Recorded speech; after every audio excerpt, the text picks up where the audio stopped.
Bien, mis hermanos, ahora en el día de hoy vamos a abordar la lección número 11 y es un gozo para nosotros estar compartiendo esta palabra con cada grupo. Y bien, ¿de qué se trata la lección de hoy?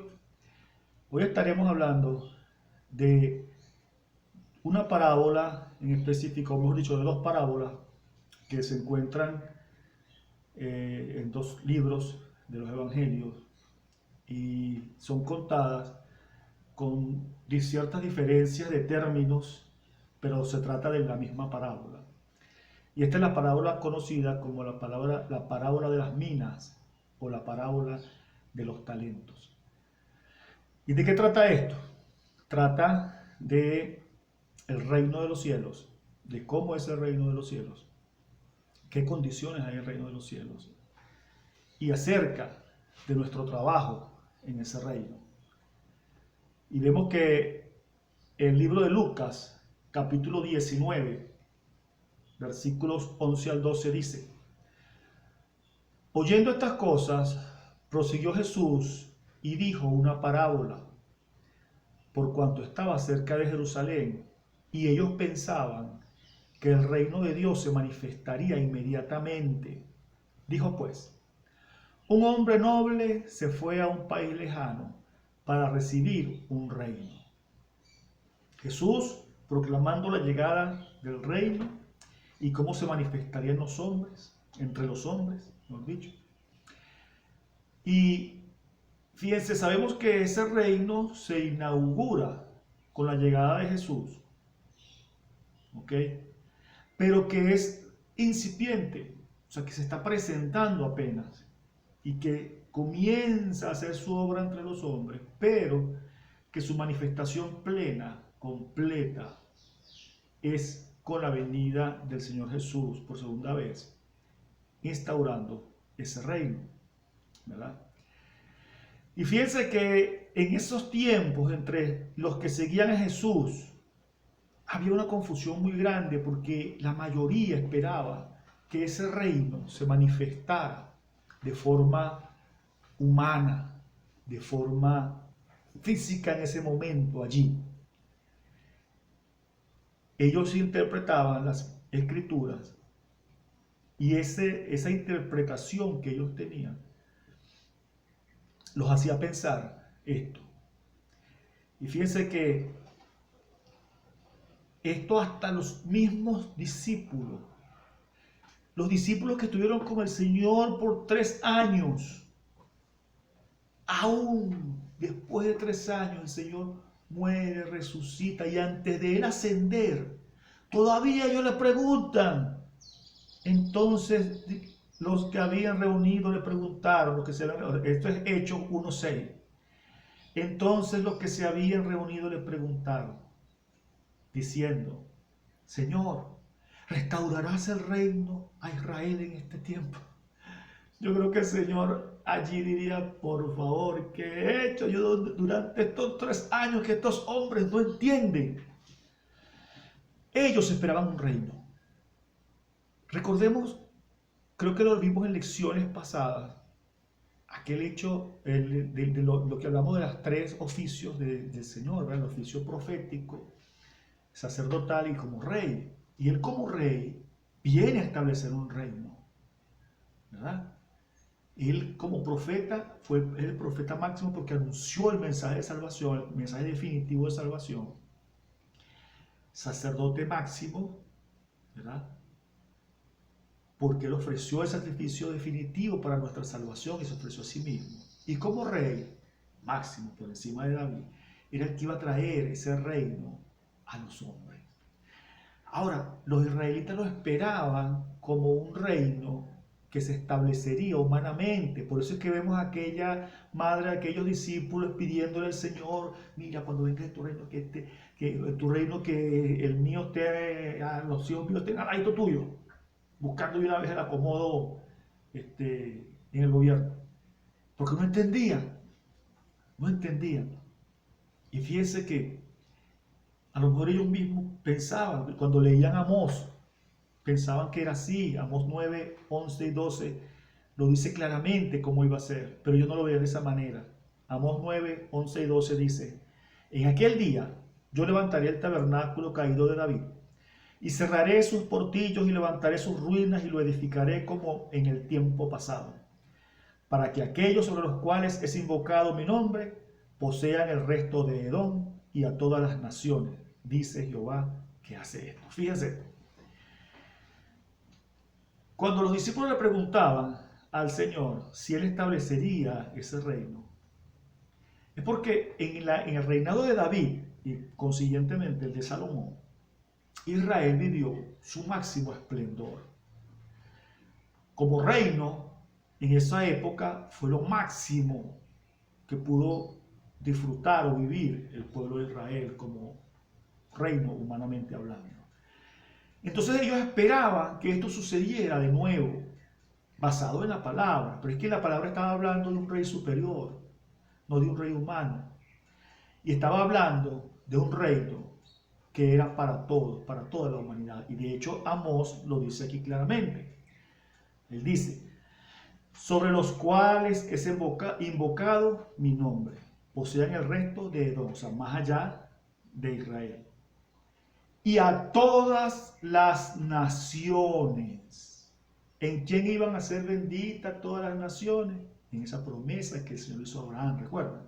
Entonces aquí, y a todas las naciones, o sea, ese reino que el Señor iba a restablecer era el reino de Jesús sobre todas las naciones, dando salvación a toda la humanidad.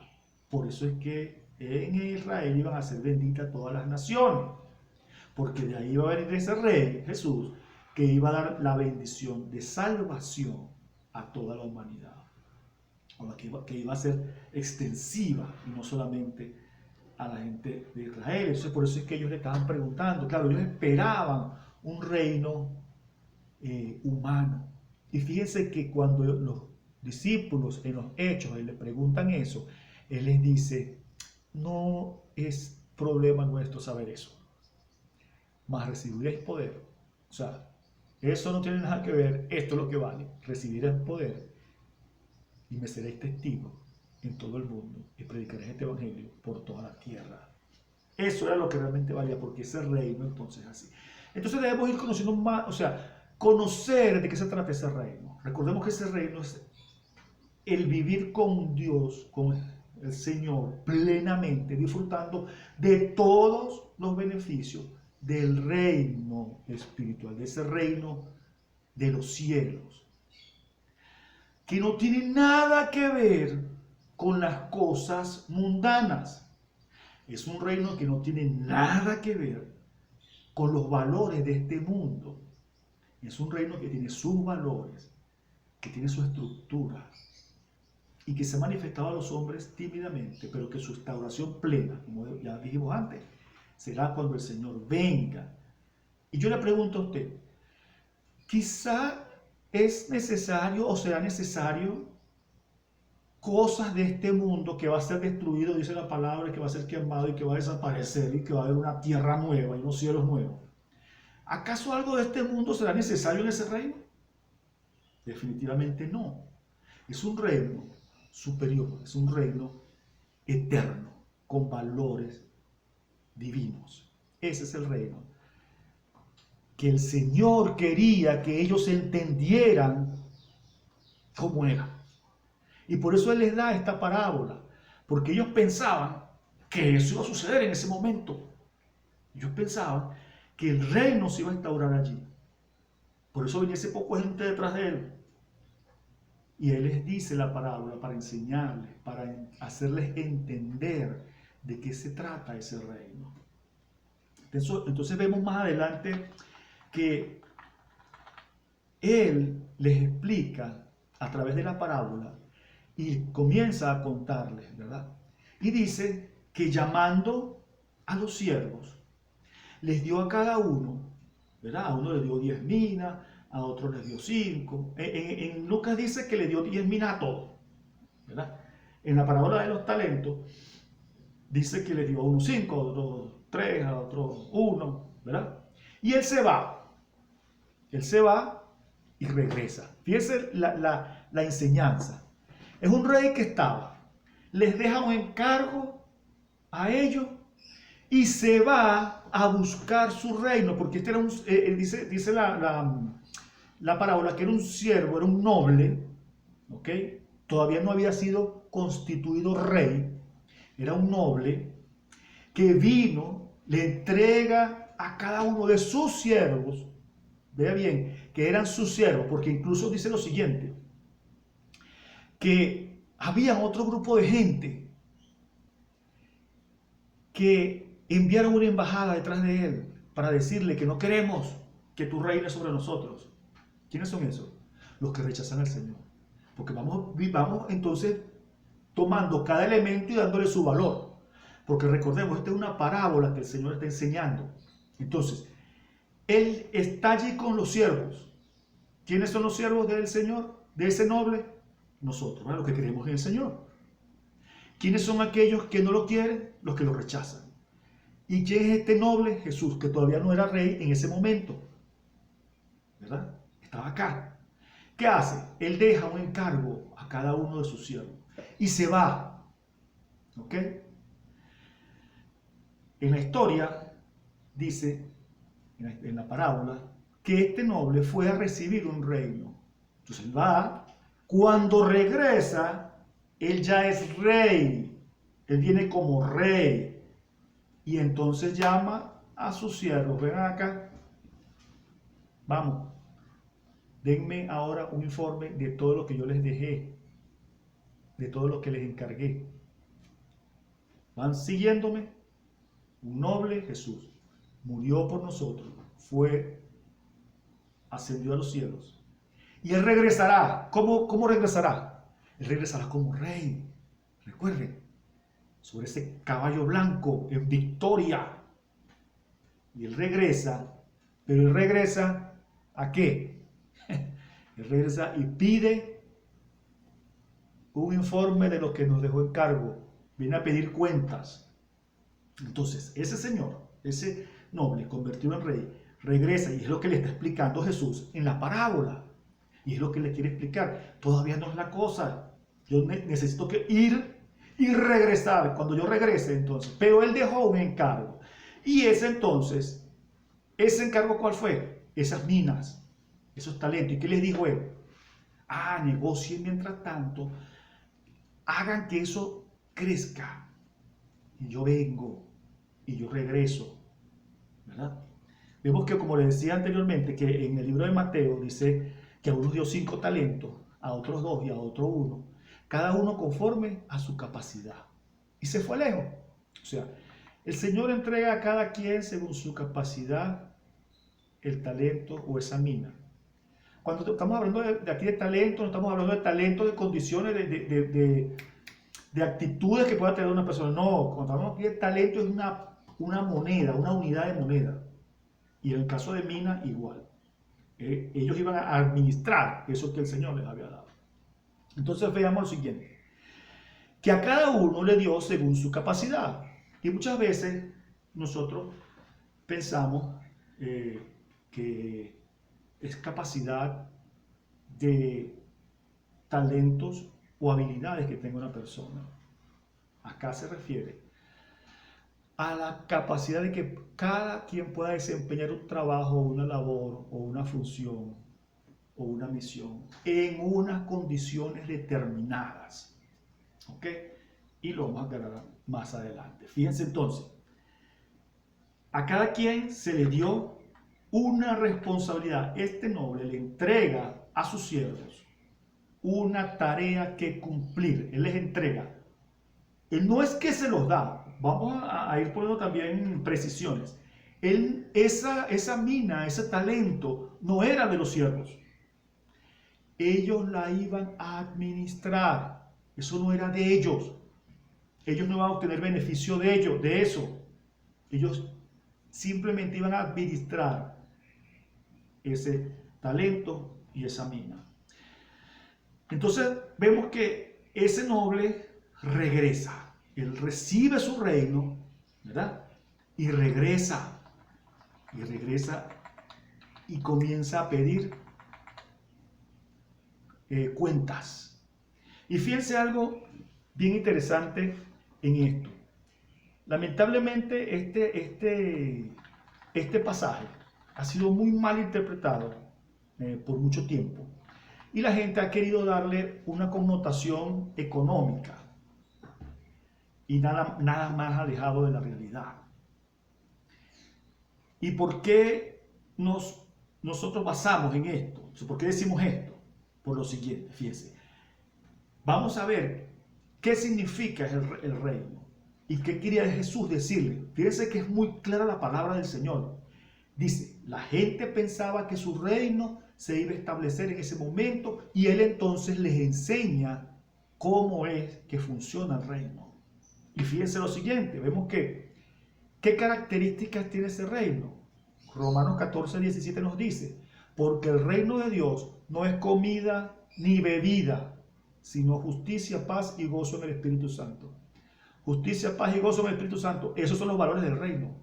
¿Acaso estás hablando allí de economía?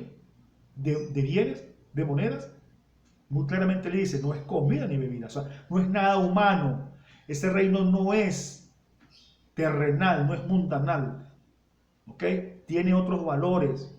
Primera de Corintios 15, 50 nos dice, pero esto digo, hermano, que la carne y la sangre no pueden heredar el reino de Dios, ni la corrupción hereda incorrupción. O sea, nada de lo mundano pertenece a ese reino. Entonces, mal debería estar hablando el Señor de cosas económicas de este mundo, si el reino es de esa manera.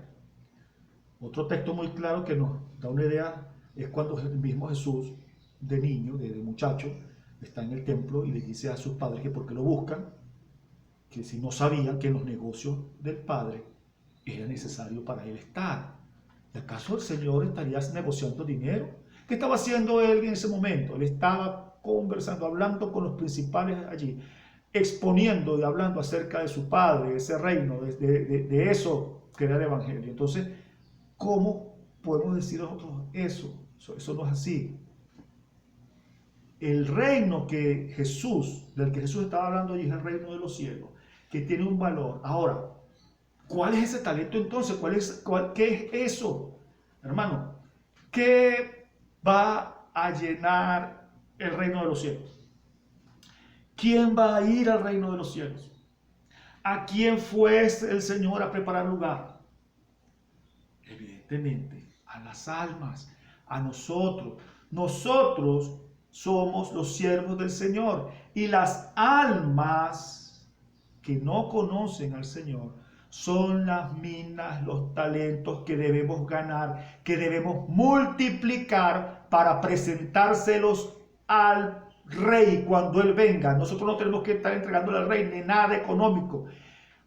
Tenemos que entregarle las almas. Aquí están. ¿Cuántas almas gané? ¿Cuántas almas traje a los pies del Señor? ¿Qué hice para el beneficio y la expansión de ese reino? ¿A cuántas personas ayudamos? ¿Por cuántas personas oramos? ¿A cuántas personas servimos? Pero principalmente es eso, el ganar las almas. A eso se refiere el Señor. Cuando Él está diciendo que a sus siervos les dio un trabajo y Él va a venir a pedir cuentas a cada uno de esos siervos. Y fíjense bien que es a sus siervos, porque a los otros ya vamos a ver lo que les va a pasar. Entonces, el Señor viene, y en la parábola explica, ¿verdad? A sus siervos y les pide cuentas. Y unos dijeron, yo gané tanto, yo gané esto, y Él les dice, siervos fieles. Y fíjense lo que pasa. ¿Cuál es la recompensa que da el Señor allí? No les da una recompensa para disfrute de ellos. Les da más trabajo. ¿Qué hizo? Él pidió cuentas de un talento que entregó. Ah, como lo hiciste bien con esto, vamos a ponerte sobre más. O sea, más responsabilidad. Tienes capacidad para trabajar. Fuiste fiel en lo poco, ahora sé fiel también en lo mucho. Y cuando llama entonces a aquel que se escondió o que evadió la responsabilidad, ese siervo negligente, ¿qué pasó? Fíjense que él lo llama y este hombre de una vez comienza a dar excusas. Él comienza a poner excusas de que... Y entonces el Señor le dice, pero mira, aunque sea, hubiese agarrado ese talento, lo hubiese llevado a un banco y eso ganaba intereses. ¿Qué quería decirle el Señor? Algo tenías que hacer en el reino, no quedarte. ¿Qué hiciste? Escondiste esa encomienda que yo te di. Escondiste esa responsabilidad. Menospreciaste esa responsabilidad. La echaste a un lado, la despreciaste. Lo que te di, lo despreciaste, lo escondiste. Aquel que se avergonzare de mí delante de los hombres, yo me avergonzaré delante de mi Padre. Este hombre negligente fue y tapó todo. Tapó aquello, lo guardó. Si él hubiese por lo menos pensado en hacer algo, porque de repente pensaba que él no podía desempeñar semejante labor que el Señor le había encomendado, pero él por lo menos hubiese hecho algo, le dijo. Por lo menos hubieses intentado hacer algo, le dice el Señor Jesús.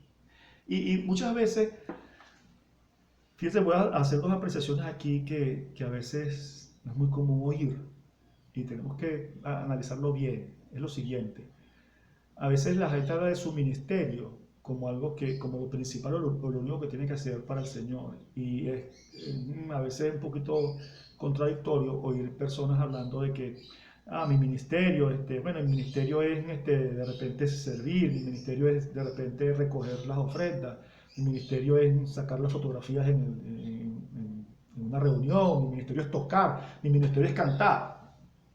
Con eso basta. No, eso es servir al Señor, eso es servir en la obra del Señor.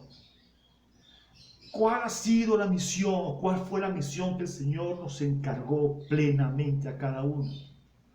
Y por todo el mundo llevar el Evangelio a toda criatura. Esa es la misión de todos, hermanos. Lamentablemente hemos entregado ese talento a otros de una vez. No, que sea el pastor que predique, que sea fulano que predique. Todos y cada uno de nosotros estamos llamados a traer a las personas al Evangelio. Y fíjense lo siguiente: cuando el Señor le dice a este hombre negligente, pero bueno, chico, hubiese podido llevar, aunque sea eso, al banco y para que ganara intereses. Lo que está diciendo es a aquellas personas que piensan que no tienen la capacidad de hablar, de exponer el Evangelio a otras personas. Por lo menos regálale una Biblia, invítalo a la iglesia, invítalo a oír el programa. Invítalo, regálale un libro, sírvele. Si no puedes hablar, haz algo, por lo menos para acercar a esa persona al Evangelio. O sea, es trabajar, es hacer algo por la obra, por lo menos. Eso sería lo poquito, lo ganar los intereses. Pero, ¿qué es lo que quiere el Señor? Que reproduzcamos esos talentos, que las almas lleguen al Señor, y que entreguemos una cosecha grande al Señor cuando Él venga por nosotros. Ahora bien, no nos preocupemos o no tengamos, otra precisión es, no pensemos que por grande que sea la obra, es la obediencia plena que hemos cumplido. No, un momento. A cada quien según su capacidad, dijo el Señor. A cada quien. Y yo no pienso que Felipe tendría menos capacidad que Pedro. Pero Pedro se entregaron miles. Él estuvo en una situación y en un lugar determinado que el Señor lo llevó y cumplió la función. Y Felipe, con el etíope, también cumplió la obra del Señor. Y fíjense que el Señor da igual recompensa al que ganó 2 y al que ganó 5. Y usted dirá, no, pero es que la Biblia no dice eso. Claro, mire, él era más responsabilidad, porque al que sirvió más, le dio más. Pero ¿qué pasó con los 2? ¿Qué les dijo él? Ven, buen siervo. Ven, buen siervo. ¿A dónde van? ¿Entiende?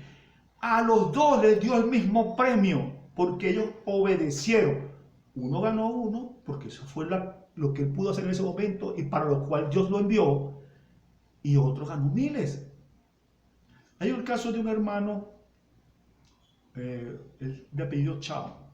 Este hermano murió yendo a unas islas donde había unas tribus en el Océano Índico que nunca han oído la palabra del Señor.